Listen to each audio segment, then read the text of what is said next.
Share it with others. Recording in progress. So we have it for after the fact. Okay, so where am I? The chat window. I'm going to put my contact information in the chat window. If you have any questions, just put your questions in the chat window and I will be able to answer. I hope. I might not know the answer. If I know the answer, I will let you know. So the chat window is there, so just shoot me questions. If I don't know the answer, I will absolutely try to find you the answer after the fact, and we will take it from there. So with that in mind, let's get started from the beginning. Okay. Alrighty, Rudy. Okay, everything's all set up, so I think we're ready to go. So hi, happy May. I hope you're enjoying summertime. My name is Kevin. I'll be your guide this evening as we make our way along through my favorite of all the decades in Denver's history. I'm super duper sad I was not alive in this decade. That would be the 1900s. So normally when we say the 1900s, we're talking about the entire century. But since we're doing one decade at a time, I'm talking about the first century of the 1900s. So when I say the 1900s, that is what I mean. My name is Kevin, and here's my contact information if you need it. And on we go. Again, if you have any questions, please just put them in the chat window and we'll get you set. So around Denver and beyond, Berkeley, Elyria, Globeville, Montclair, and Valverde all join the new city and county of Denver. For those of you who don't know, Berkeley is up near Lakeside Amusement Park. Elyria and Globeville are near where the stock show is. Montclair is the area between sort of the downtown to Colorado Boulevard area. And east of that, you end up with Montclair a little bit farther east and the city of Aurora. Valverde, and locally it is pronounced Valverde, is South Federal, between the river and South Federal Boulevard. When the city and county joined, or was created in 1902, they joined up with us. 1903, the city of Inglewood incorporates. It had been settled for years, decades by this time. It's just they finally become a city incorporating in that year. 1904, we got Mountain View, Arvada, Edgewater. Mountain View is a tiny city, 2 blocks by 7 blocks. I know I'm going to piss some people off with this, so excuse my French. Mountain View really should just join up with the city of Denver, my opinion. Something else that happened, 1906, President Roosevelt signed the Antiquities Act, giving the president the authority to create national monuments on federal lands to protect natural, cultural, and scientific features. Anyone who is not muted, please mute yourself. Some folks are getting some feedback. So for all of you who are watching, please do mute yourself. This Antiquities Act would end up having profound effects in the West, especially Bears Ears, which you may have been following, the existing, the small, the big that's gone on with that. Would have some really big effects out here in the West. So that bit of legislation is one that I think is very important. Also in Colorado, Mesa Verde, they're in 1906. The city of Fletcher renames itself after the goddess of the dawn in 1907, becoming the city of Aurora.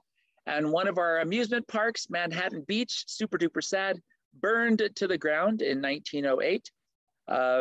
For those of you who know where Sloan Lake is, the northwestern edge, that open area there of the lake, that's where Manhattan Beach was. They did rebuild it, but it never got its groove on again. And then the Great War basically killed it. So that's why we don't have a Manhattan Beach amusement park anymore. Okay, now I showed you these last time, and we're gonna run through them really fast again this time, just to show you the progression.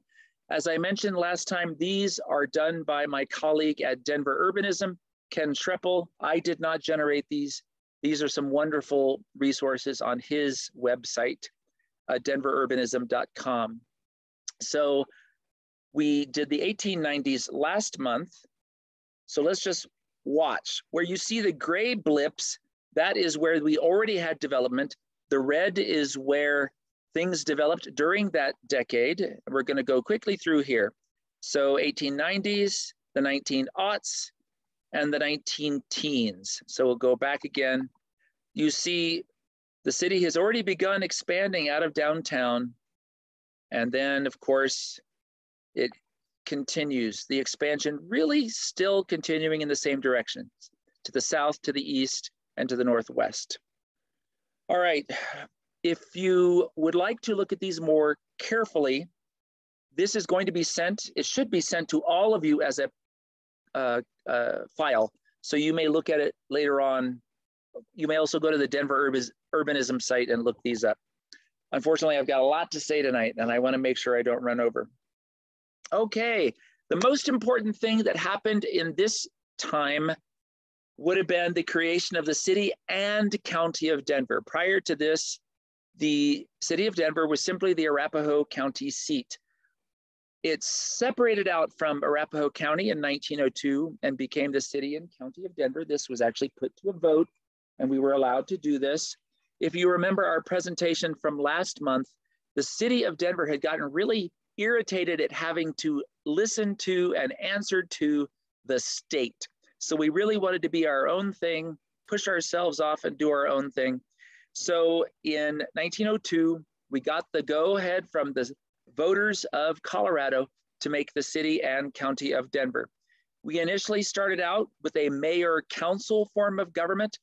That would very soon move over into a strong mayor form of government, which is super important for the story that we're going to be telling you today. All right, let me move forward one slide here.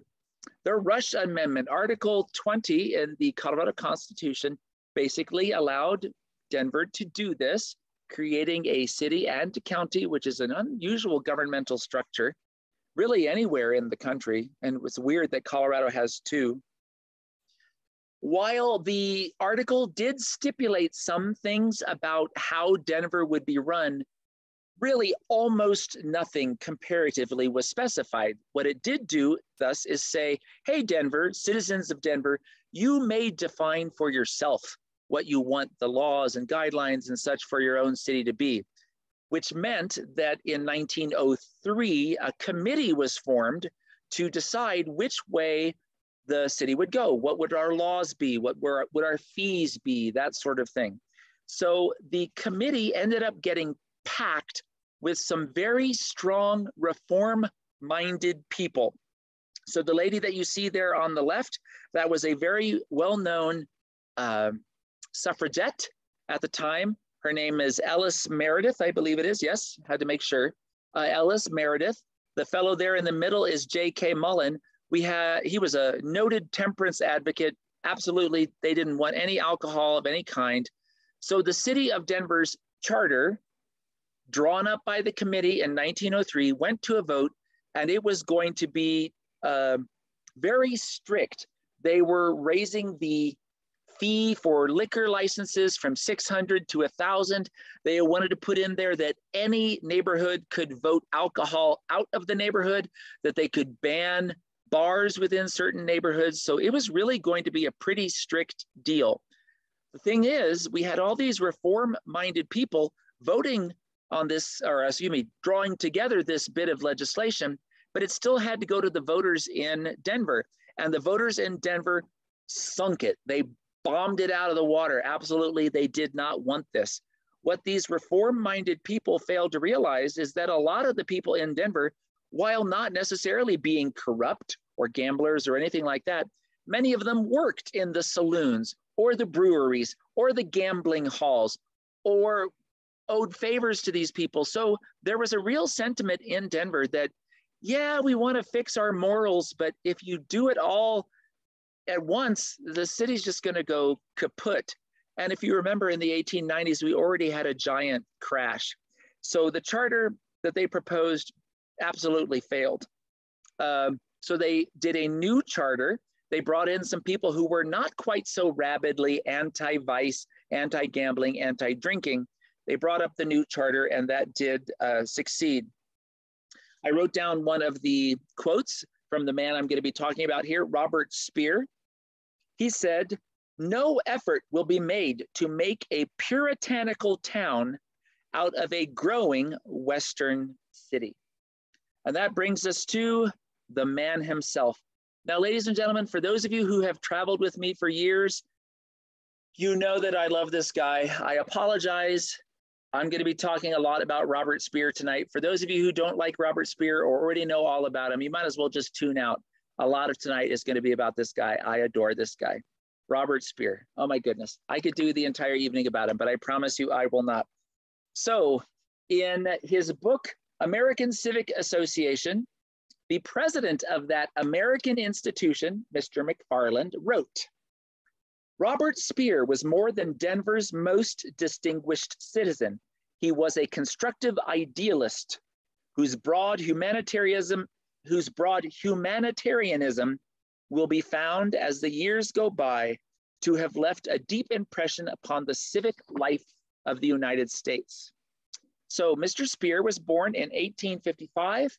He married in 1882, and he and his wife, Kate, moved immediately to Denver because Robert Speer had tuberculosis.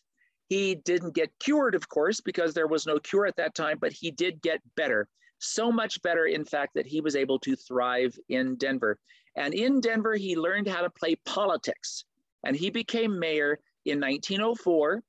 He was mayor from 1904 to 1912, and again from 1916 until his death in 1918. Rather than breaking the Speer administration into two presentations over 2 decades, I'm basically just going to talk about him tonight because that way you won't have 2 presentations where I go totally fanboy over Robert Speer. So let's talk about some of the things he was doing. Look at this underpass. I took this picture from Google Maps. This is the Alameda underpass. Behind you in the picture is Santa Fe. If you were to continue straight, you'd be heading over toward Cherokee, where the Kmart used to be, and over toward Broadway. Does that look like something you would love Mayor Speer for? No, it doesn't. But this is part of what he was doing.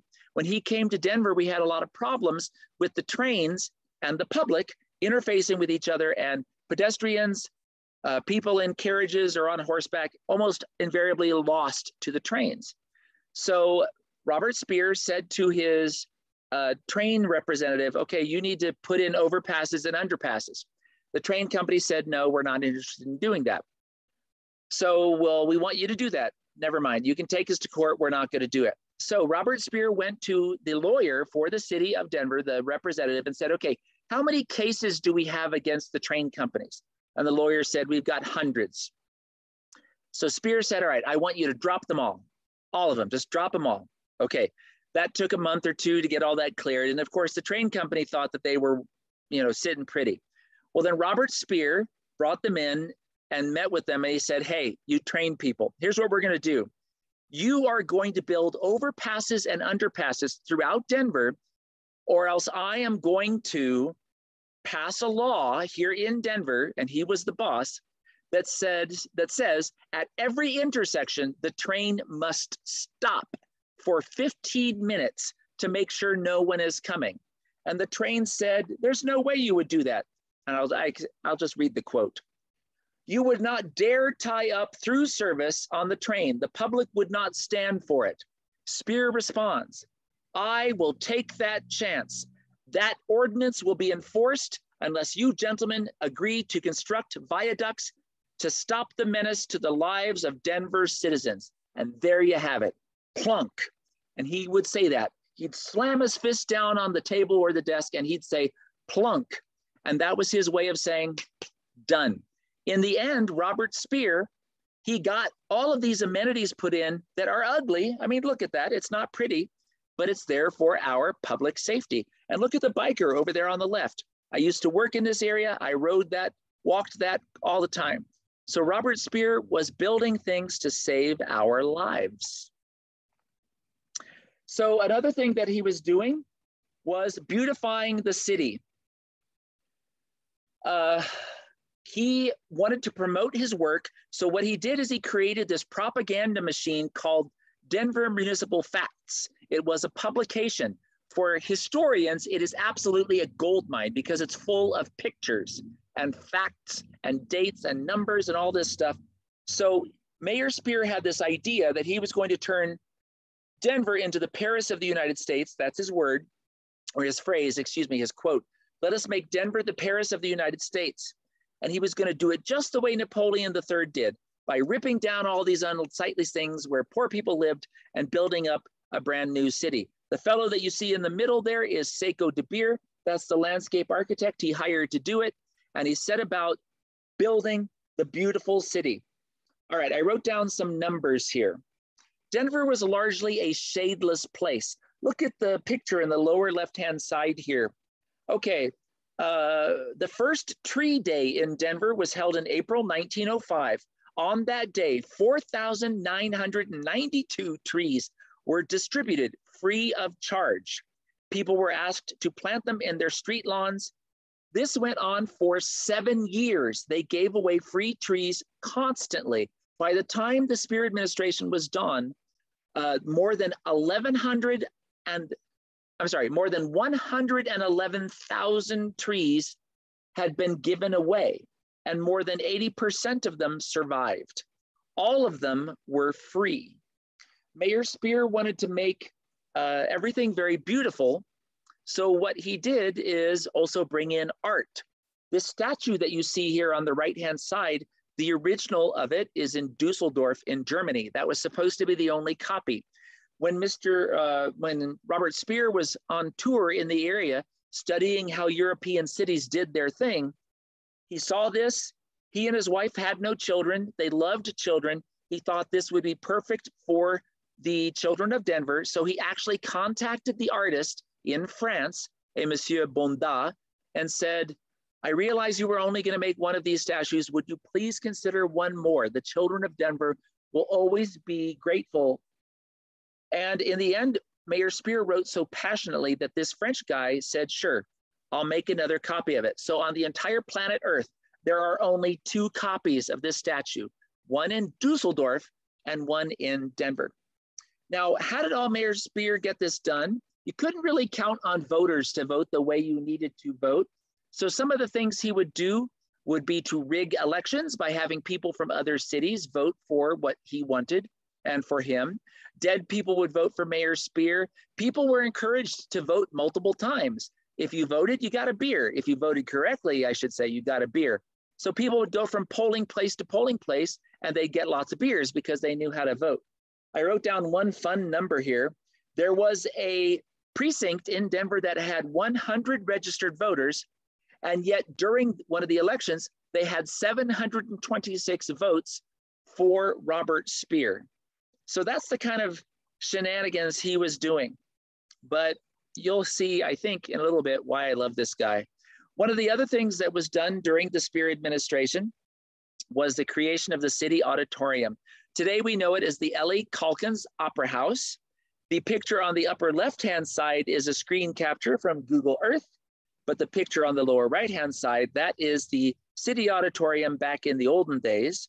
The City Auditorium opened in 1908. It was created for lots of purposes, but the main focus, the main reason it was being built was for the presidential convention that was held in Denver in 1908. All right. I want to make sure I'm not missing anything as I go on here. I have so much information about Speer. I just want to make sure I don't miss anything. This next part makes me happy, so I apologize, but I'm going to read out every part of this because it just makes me so happy. Mayor Speer's Denver Municipal Facts made certain that they told the public exactly how much the Speer machine, the Big Mitt as it was called, was giving to the city of Denver. So a few years after the City Auditorium was built, Denver Municipal Facts very nicely reports that in the intervening years, the auditorium had held athletic carnivals, playground festivals, municipal dances, wrestling matches, a 3-ring circus, dog and poultry shows, a short show, and I have no idea what that is, revival meetings, lectures, dramatic and grand opera productions, concerts, mask and charity balls, industrial expos, pure food and auto shows, flower shows, lodge initiations, military maneuvers, society and elk fairs, Boy Scout expos, apple shows, yum, yum, yum, surgical operations, blech, election returns and returns from World Series games, Christmas tree celebrations, band concerts, organ concerts, summer organ recitals every day, and moving picture shows. During many years of the Speer administration, they had free concerts at City Park, not just on Friday and Saturday nights, every single night from Memorial Day to Labor Day. Every night there would be a free performance of some sort in City Park. Now it might be a band, it might be a single singer, it might be a single instrument, but every night there was going to be something for you. So the City Auditorium, again, today's L.A. Calkins Opera House, started itself out for that political convention and then had pretty much everything else you can possibly think of occur within that building. But its main claim to fame, of course, would be the presidential convention. Now, every 4 years, we have a presidential convention to choose the candidates for the two main parties. In 1908, Denver had its first presidential convention. Now, not joking, oh, hey, I put the same picture in there twice. Sorry about that. Not joking, the people on the East Coast were terrified to have a political convention in Denver. I actually looked at some of the newspapers from the East Coast from this time period. I wasn't able to do a really good screen capture, so you're just gonna have to take my word for it. But they were afraid that if folks came out for the convention, that they would be scalped, that they would be lynched, that the cowboys would run them out of town, that they would be run over by a buffalo. I mean, seriously, people were terrified that if you came to Denver, you were going to die. They have these really delusional images of what Denver was. Robert Speer wanted the convention to be here not only to prove to the country that we were an actual city, but also to put Denver on the map. The Democratic candidate that was chosen at that convention, you see him here on the bottom, that's William Jennings Bryan. The perennial presidential candidate, the perennial loser. So if you look at the cartoon on the lower left-hand side there, this is a newspaper representation of what the convention was going to be in the Wild West, all the various crazies out there, and of course the danger of being scalped or shot or who knows what. In order to offset this, they had people going around Denver wearing a badge, not the one you see up here. I found a picture of that, but the badge would say, "I'm from Denver, let me help you." And that way they could get people who might be lost or confused about where to go to their proper place. If you look at the upper right-hand side, you can see Lady Denver there, welcoming the donkey Democrats to Denver. So the presidential convention in Denver in 1908 was a grand success. William Jennings Bryan was quite happy, apparently, with the welcome in Denver. Denver, of course, now we've had two presidential conventions in Denver. One candidate won, one candidate lost. So I think that means we're batting 500. All right, let me make sure I didn't miss anything. Yep, good to go. Okay, we continue with Robert Speer. Look at the pictures at the bottom. Those are pictures of Cherry Creek. Cherry Creek was considered to be a terrible eyesore. It was full of weeds and sewage and dead animals. And so Robert Speer came in and said, it makes absolutely no sense for us to have an open sewer running through the city that we are trying to promote. So if you look at the picture in the lower right-hand side, that was before. Look at the picture in the upper right-hand side, that's the same building, Denver's City Hall, but you see we have channelized the creek. That helps us to reduce the fear of flooding. and also helps to get the water and everything in it that might be unpleasant out as quickly as possible. Robert Speer also began the effort to have people putting their sewage into septic systems or not to dump it in the creek. Denver wouldn't get its first waste treatment plant until the 1930s. So we're still 30 years away from our first waste treatment plant. So really you need to use an outhouse or a septic system. The street itself by the creek, you see the upper left-hand side there, that was Cherry Creek. The name of the street was Cherry Creek. It would become Speer Boulevard later to honor the man who had it built. So I wrote down one of the quotes from the newspaper. Okay, this is describing the vision that you see there at the upper left-hand side. Hedges of lilacs border the drive, while beginning at the creek wall, a bank of shrubbery and trees cover the terrace. One section of this drive is planted in evergreens, another in oak, while still others contain a variety of trees. No one, not even Speer's bitterest enemies, attempted to dispute the genius of Mayor Speer. So the Paris of the United States needed to be pretty. One of the things we talked about in the presentation last month was the Columbian Exposition in Chicago in 1893, and this idea of the city beautiful. If you make a beautiful city, you will literally make beautiful people.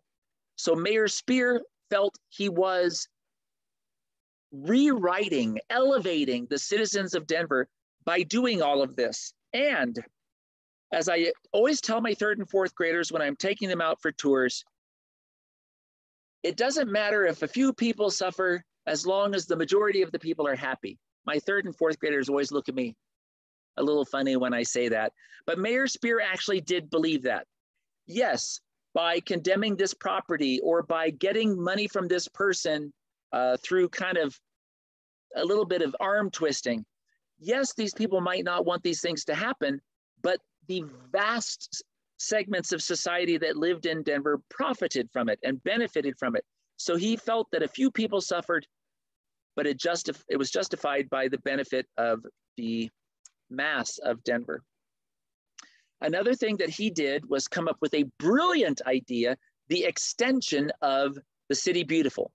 That was promulgated at the exposition in Chicago, but Mayor Speer came up with a new idea, and that is called Give While You Live. Why wait until you're dead? Do it while you're alive, and then you will get to enjoy the beauty of what you have given. So one of the things that he got out of that would be the 4 welcome arches at City Park, as well as my favorite fountain in all of Denver, the beautiful Thatcher Fountain. Now, while I don't have a picture here of the main central figure, which represents the spirit of Colorado, I'm assuming most of you have seen that. I wanted to tell you about the 3 allegorical groupings that are ranged around the Thatcher Fountain.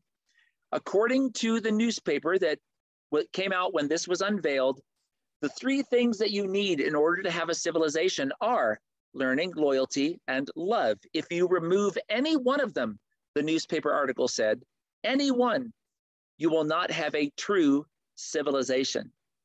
I love the description of the one over here on the right-hand side, love. It describes how the woman has her eyes demurely downcast, avoiding meeting the heat in her lover's eyes, and yet behind her, Cupid sits smugly content, knowing his work is done and well done, and soon the flame of love will bloom between them. So give while you live. Many people saw the wisdom in this and gave money to the city of Denver's beautification projects.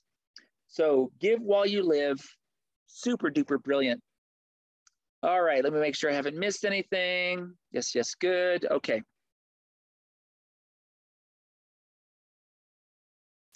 Okay, the most important thing that has happened, I think if I had to pick on some of the things that Speer did, would be the next thing I'm going to tell you. And I did promise you this was going to be a Speer-centric evening. So I hope all of you will be okay with that. So here's the picture of the Capitol. I am hopeful you all Woo!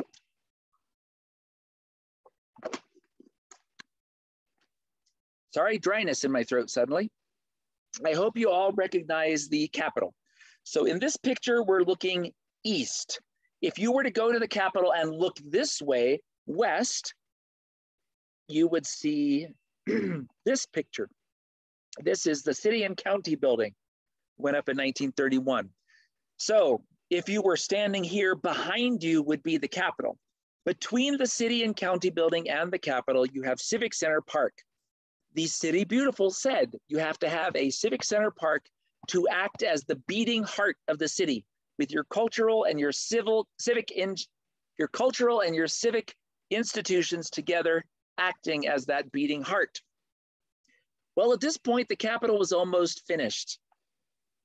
He couldn't move the Capitol, so what he did is he moved the people. This picture is looking west from the Capitol. So the street in the foreground, that would be Broadway. The street that's sort of on the right-hand side there, that would be Colfax. So today, that is Civic Center Park.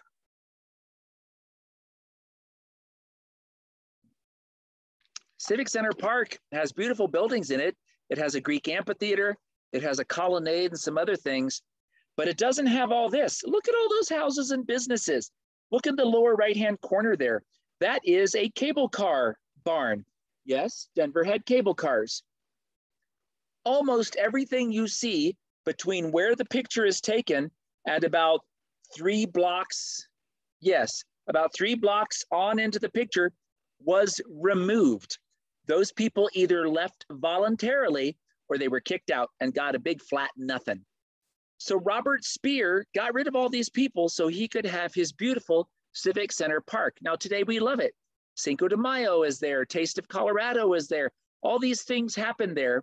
And yet this park that we love today was built, as I'd like to say, on the blood and misery of hundreds of people forced out of homes and businesses they'd been in sometimes for decades. It's just that today we don't remember that. And so, yeah, we just think it's a great park. So ladies and gentlemen, this picture is what Civic Center Park was. Now, another thing that he did was increase our parks in general. Inspiration Point Park was brought into the city of Denver at that time. Mayor Speer did it completely illegally. He asked the city of Denver's lawyer if they had the right to buy this land to bring the park into the city.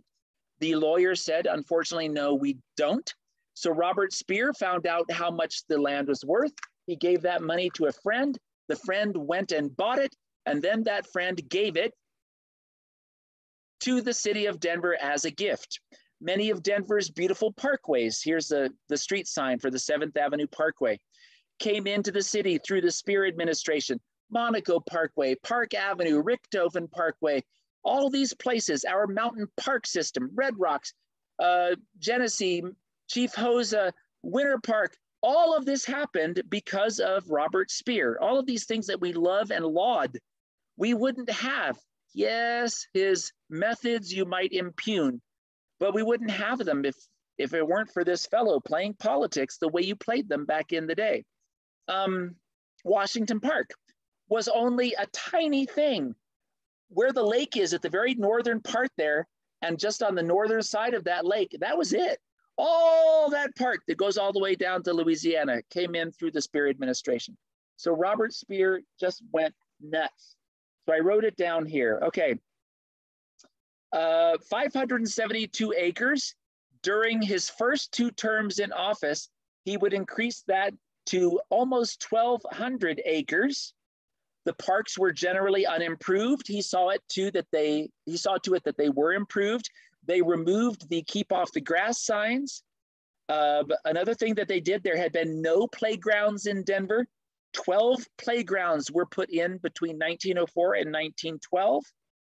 Basically, the city expanded its green offerings astronomically. during Speer's time. Okay, now here's a quote from Tom Noel, Dr. Colorado. I'll let you look at it at your own leisure here. I guess I could read it out in case any of you have difficulty, or maybe, I guess you never know. So I'm just gonna read it out. Actually, let me back up. Robert Speer had a lot of detractors. There were people who thought he was a terrible man. The reason I like this guy is, this is my personal reason for him. He was playing dirty politics because that's how politics was at the time. Everyone was playing dirty politics at the time. So he was not doing anything unusual. What sets him apart, most political machines in the United States, the money was coming in, gambling, drinking, prostitution, rigging of elections, all of these things. Most of that money was coming in, and a few people kept that money. Robert Speer brought all that money in, but it went right back out again. So yes, his methods were not the best, but it really did flow right back out into making the city a more beautiful place. So even his detractors ended up having to say often, this guy was not entirely bad. So Tom Noel wrote of Robert Speer, in a broader sense, some of Speer's former enemies were beginning to glimpse facets of the man that later generations would see more clearly. Denver's politics were not simply polar, the forces of good versus the forces of evil. Speer, who outwardly fit the stereotype of the cigar-chomping, I spelled that wrong, big city boss, was in fact a complex, thoughtful, innovative man, a lover of beauty, a friend of animals. As a hard-headed pragmatist, he got along with big business while pushing socialistic projects such as a city-owned bakery, coal company, and asphalt plant. Speer, too, was a reformer, a politician dedicated to efficient, powerful city government. Unlike the weak mayors of the 1800s, unlike the ineffective commission government from 1912 to 1916, Speer got things done. Voters returned him to office in 1916 to make sure that Denver stayed on the course he had mapped out for it a decade earlier. He was determined to transform a drab, chaotic town into a city beautiful. Now, folks, again, I could go on, but otherwise I won't say anything else tonight, so I'm just going to move on. If you ever want to talk about Robert Speer, just let me know. I am ready. Well, I felt I needed to talk about one of his detractors, one of the people that felt he was not doing good things for the city. The gentleman that you see here, that is Judge Benjamin Barr Lindsay. He said, and I quote, "Speerism has done more to debase and debauch and belittle and retard and to dwarf Denver than any other curse that has befallen us." Speer simply responded, "I'm a boss and I'm going to be a good one." Judge Lindsay, during his lifetime, was voted one of the 10 greatest living Americans. People around the country knew this guy. Maine to California, Florida to Washington. I mean, folks knew this guy. He was admired. He was way ahead of his time. I think he would have been ahead of his time in the 1960s. And he was living and acting as a judge in Colorado the first 3 decades of the century. He was a fan of trial marriage. He said, before you got married, you should live together for a year, have sex, run a household, see if you like each other. If you like each other, go ahead and get married. If you don't, no harm, no foul, go ahead and separate. He was a fan of equal pay for women, equal rights for women. He was a fan of equal treatment for people regardless of their religion or their race. The thing that I wanted to focus on for tonight was his effort with the juvenile courts. Prior to his coming into the system, there really wasn't a juvenile separation in the legal system.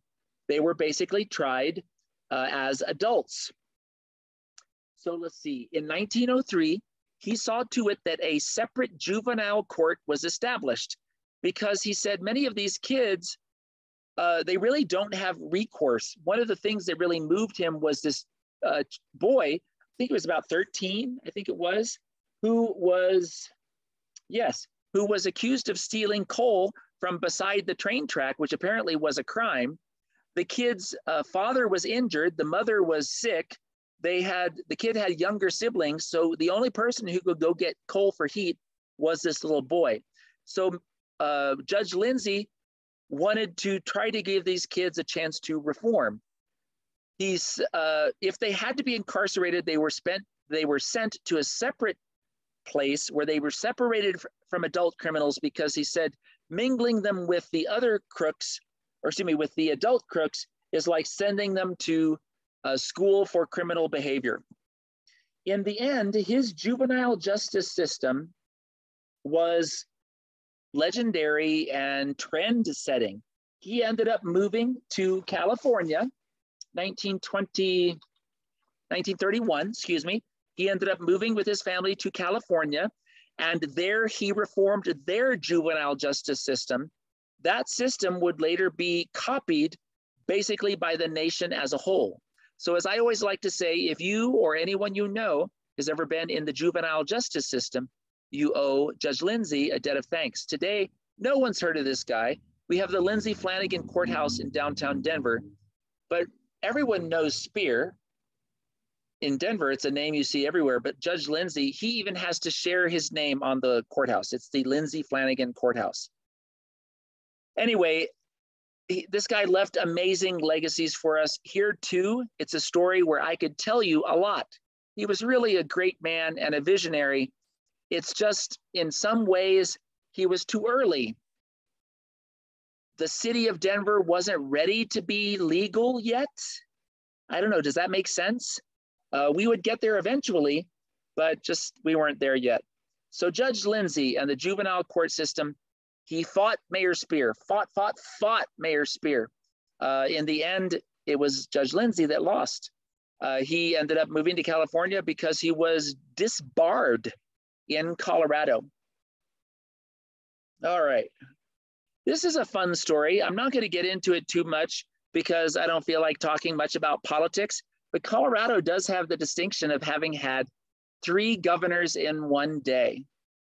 So the the man that you see on the left, that is Alva Adams. The fellow that you see in the middle, that is James Peabody. And the fellow on the right-hand side, suddenly I cannot remember his name. Oh yeah, I never have stories about him, Jesse McDonald. So in the early part of the 1900s, we had Democrat, Republican, sort of back and forth, going back and forth, fighting each other. And there was a lot of illegal activity, even at the state level. So in the election of 1904, the gubernatorial election of 1904, there was cheating on both sides, 100%. Alva Adams that you see on the left-hand side is the fellow who won, but the Peabody people, they cried foul and they said, let's look into it. So non-partisan people start looking into the election and they find out, yes, that the Adams people had rigged the election, but so had the Peabody people. They all rigged the election. It's just in the end, one did better at rigging it. So the agreement was that Alva Adams would step down and that Peabody would replace him as governor, but only with the understanding that he would immediately resign and that Lieutenant Governor McDonald would take the helm.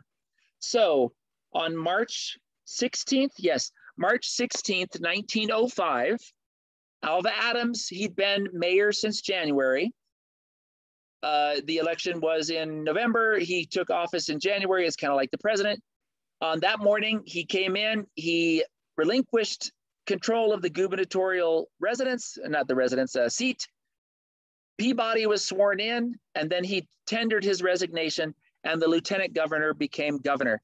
Back in the olden days, the lieutenant governor was voted separately from the governor. They didn't go as a party, as a ticket. So that's how Colorado had 3 governors in one day, which I don't know, maybe that's not something to be proud of. One of the things Tom Noel is always talking about, whiskey's for drinking, water's for fighting. I have no idea where that phrase comes from, but Tom is the one who introduced me to it, so I always attribute it to Tom. So I wrote down some numbers. I love water, so let's talk about water. I wrote down some things. This was a great decade for water. And so 1902, our first large-scale reservoir, Marston Reservoir, was done. Also 1902, the Castler Water Treatment Plant. Some of you may have gone with us when we did our tour of that 4 or 5 years ago. If you haven't been, it's a free tour. It is really interesting. So Castler goes in 1902. The Cheeseman Reservoir was completed in 1905. At that time, it was the tallest dam in the world, briefly, 221 feet tall. Walter Cheeseman was the namesake for that. He was our water baron. The 6-mile Gunnison Water Tunnel was begun at this time period. And in 1909, the Antero Reservoir was finished. So the earliest part of this last century, a lot of water works were going on. The city could see what was coming. We were going to need a lot of water. 1906, we get the National Western Stock Show. Now, we had had stock show-like activities in Colorado for years, at least back to the 1980s. But the 1906 event was made formal. It happened in the winter because we basically needed something to do, something to bring money in during the winter. So the National Western Stock Show went in. President Roosevelt was in office at that time. We did it partly so that we could keep the meat packing plant money here. Let me make sure I've not missed anything. I wrote down the cows. Where are the cows? Ah, yes. 4 breeds of cattle: Herefords, Aberdeen Angus, Shorthorns, and Galloways. I don't know much about cows. It was a very dynamic event. Here you see some pictures of it. The auditorium that you see in the upper right-hand side, that was finished there in 1909, I think it was. Yes, the stadium arena. We get the cows going. Here's another shot. During the stock show, the streetcar would go out to the stock show site every 2 minutes during the event.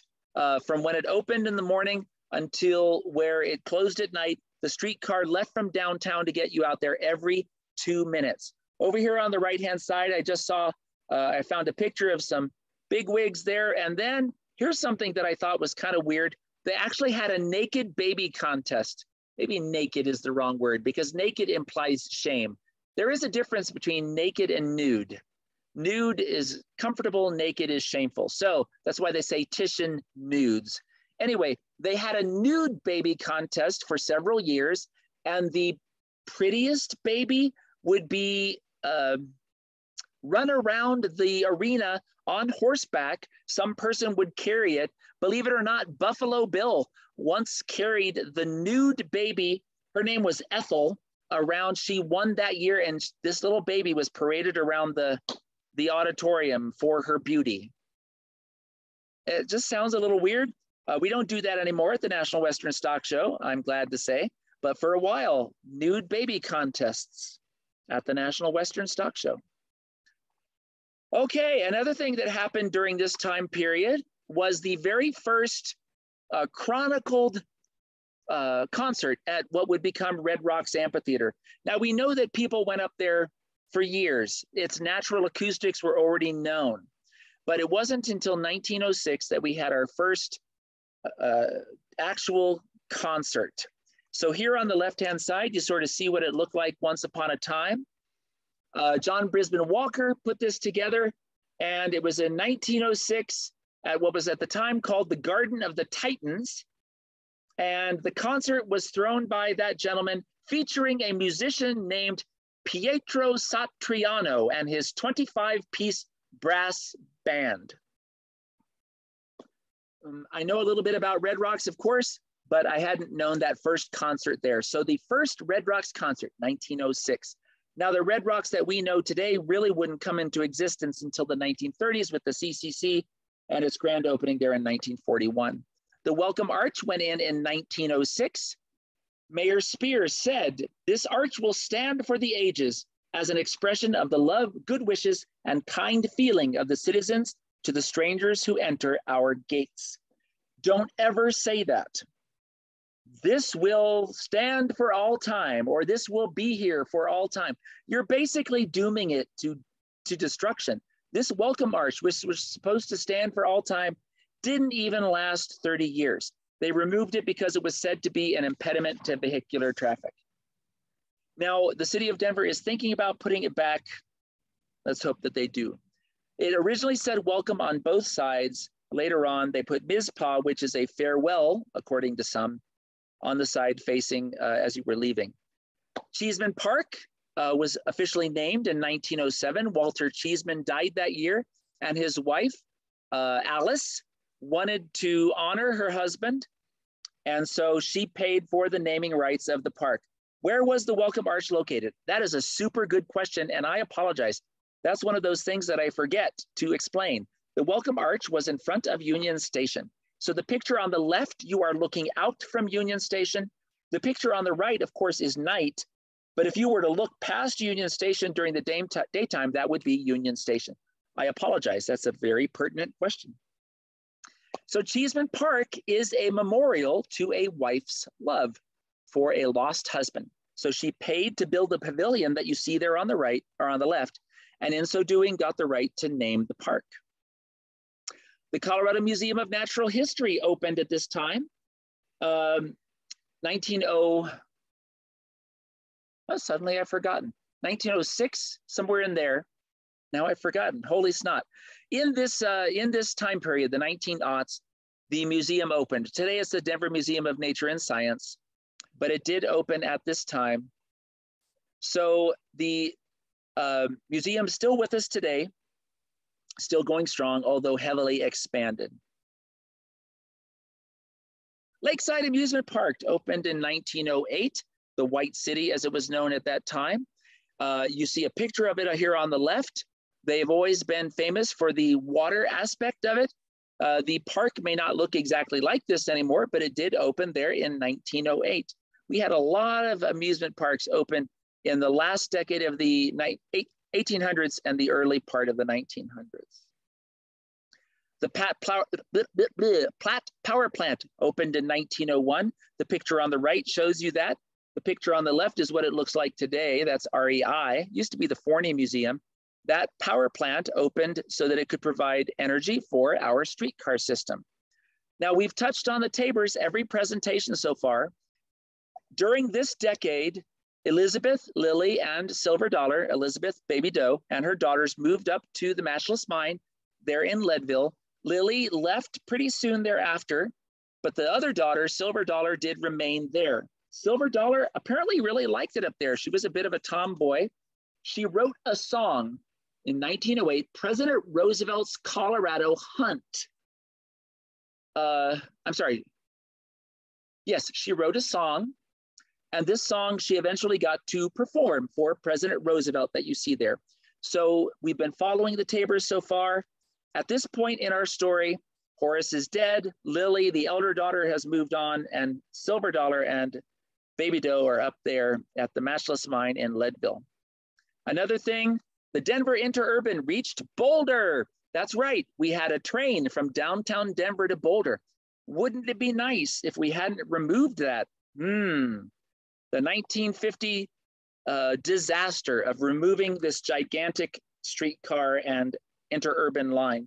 It was known as the Kite Line. If you look there on the right-hand side, it comes from Denver, heads up toward the Arvada area. It does a big kite-like polygon, is that the word? And then comes back into Denver. And over here on the left, look at those people. They are out in the boonies, but they're catching the train. So we actually had the Denver Interurban to El Dorado Springs, Golden, all these places. Okay. So I have to make sure I'm on time here. So I'm going to take any questions you might have. I actually have no idea how this entire time has passed. I think that's what happens whenever I'm talking about Mayor Speer. A couple things, tick, tick, tick, tick, tick. We have some upcoming tours. The military history tour at the end of this month, we have only 4 spots left. So the time is counting down on that. Rocky Mountaineer, we now have 2 tickets. We had 2 people cancel because of surgery, or I forget what it was, but we have had 2 tickets open up again. So sign up for that. Crested Butte Flower Festival, the wineries of the Western Slope. I just learned today also that we have only 2 more seats, or excuse me, we need two more people for the birding tour. So folks, these are coming up fast. So please do sign up. As Walt Disney said, everyone needs a deadline.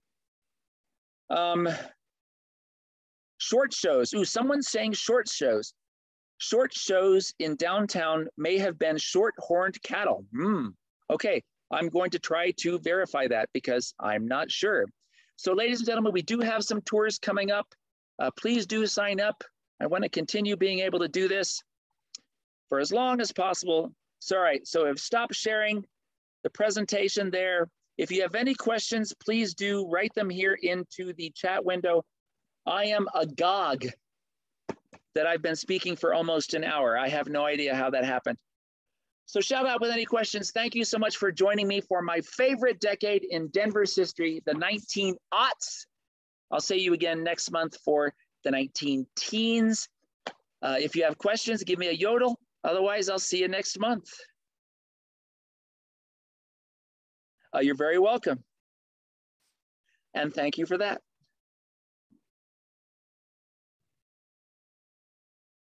Yay!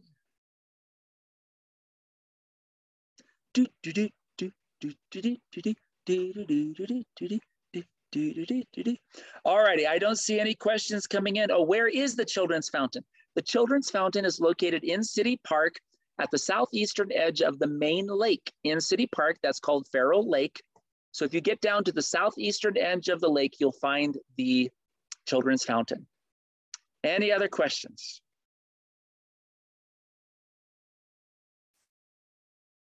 Okay, I don't see any other questions coming in, so I guess I'm going to call it an evening. Ladies and gentlemen, thank you. Stay warm, stay cool. I'll see you again soon.